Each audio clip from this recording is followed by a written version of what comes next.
This is my old gimbal. This is my new camera. But unfortunately, it's not working. And honestly, it doesn't make me super happy because I have a session in 2 hours and I wanted to use my new camera, of course. So in this case, I have to come back to the previous setup with the old camera, which is still super cool. But generally speaking, the project that I'm going to record today is like super open. I found a really interesting coffee place in my neighborhood and I want to make videos about this place. I want to take pictures from this place and show you how cool it is in general. You will love it.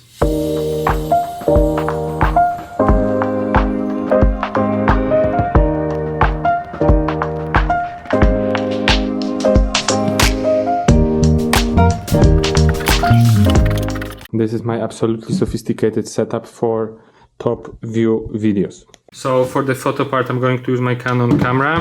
On top of that, I want to use a Godox flashlight with trigger still unpacked. Videos will be recorded with my small Sony camera that is recording right now over there. And footage be with Insta360. And what else? I want also to take microphones with me, my DJI setup. This is my light trigger. You put this on the camera and when you take the picture, this thing makes flash.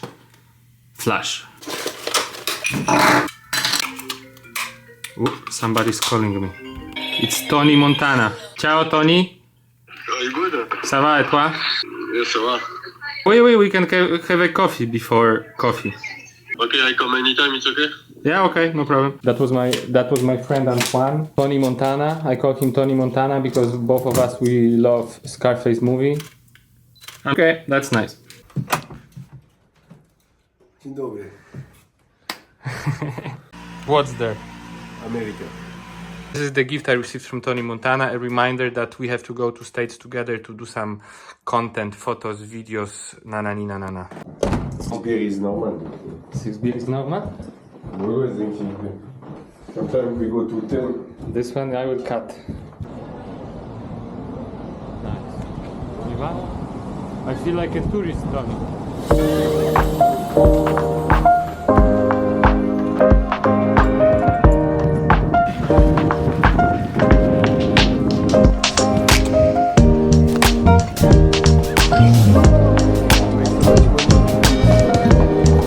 Over there, this blue thing you see, that's Wall of Love. Phrase I love you was written on this wall like 200 times in different languages, 240 times or something. The phrase I love you is featured 311 times in 250 languages. Monsieur. Hey, how are you? How are you doing, brother? Good, man. Tony. Ça va? Ça va quoi? Léon. How are you? It's a good time, no? Yeah, very good. Not too many people or something? Sorry, it's a bit of mess. Bonjour, monsieur. My parents. Enchanté, je m'appelle Carole.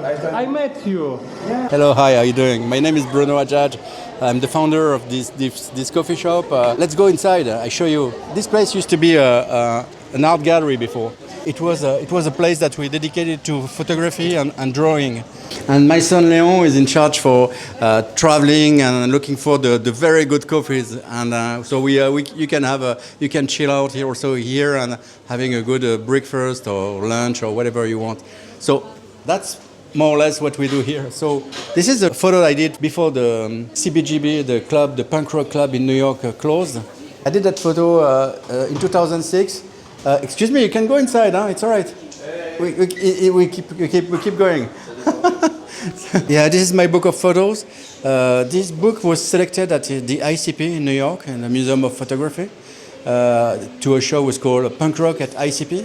So I showed this work in many places all around in New York, in Seoul, in Paris, in Italy.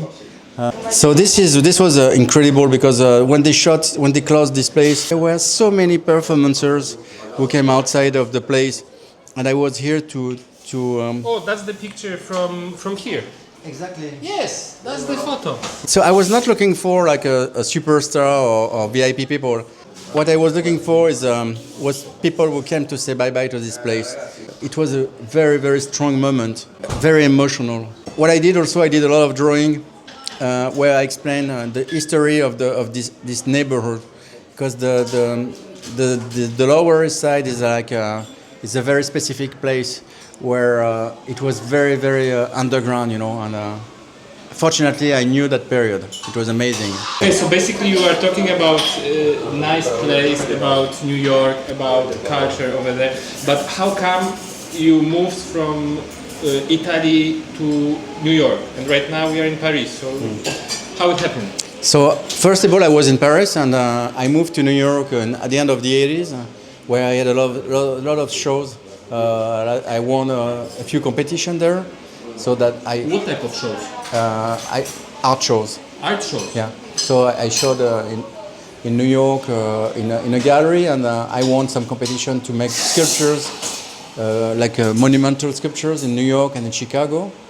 Then when I lived there, I lived on Bowery. Bowery was like a very poor place, Now it's super trendy and super expensive.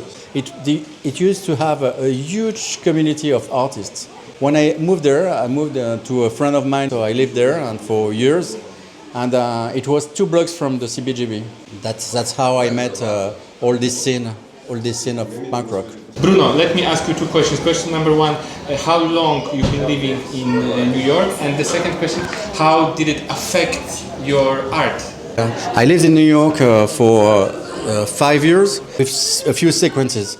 So I lived at the end of the 80s and until the 90s, and I lived at the end of the 90s until the beginning of the 2000s. So it affected my work in an amazing way, because it's in New York that I created all the main character of my work. Most of the character are coming from the city life, and that's in New York that I started to develop this world. Just behind the scenes, Bruno told me that he did actually... I did 2 sculptures for Comme des Garçons in Tokyo. Reiko Kubo came to see my show in Paris 15 years ago, or more than 20 years ago maybe. Then she ordered me two monumental sculptures for the Aoyama space in Tokyo. Is it okay for the light for this one? You have enough light, or do you want me to remove on the light? It's okay.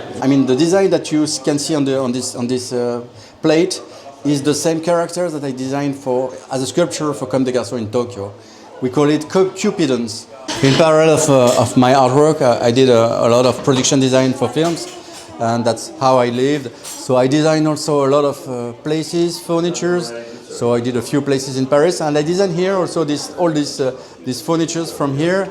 And for example, this table, it's a 1950 table from Friso Kramer. 1950? Yeah, this is a very special table. It's very rare, very rare table. So and the furniture is not innocent here. There is one thing which is very important here, is that this facade was designed by Le Corbusier, and so Le Corbusier did a lot of shop, a lot of business just for paying his rent. For paying his bill. So it's one of the places that he designed. This is an Italian designer also that I met in New York. He's in many museums now. The bag that my wife designed for here. So it's coming with an original drawing that I did, and they all have a different drawing inside. And you can buy the bag with or without the drawing. Okay, Bruno. So tell me why your coffee place is the best in Paris. This place is the best because we work with the best roasters. And these roasters that we work with, they're doing like an amazing research in all the world. And they're so exigent, and we are so exigent. So the coffee that you will have here and the food that you have here is what we love. And here is a place for love.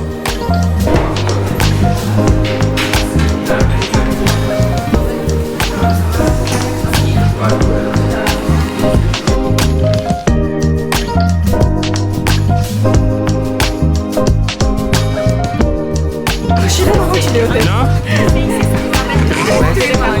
3 months!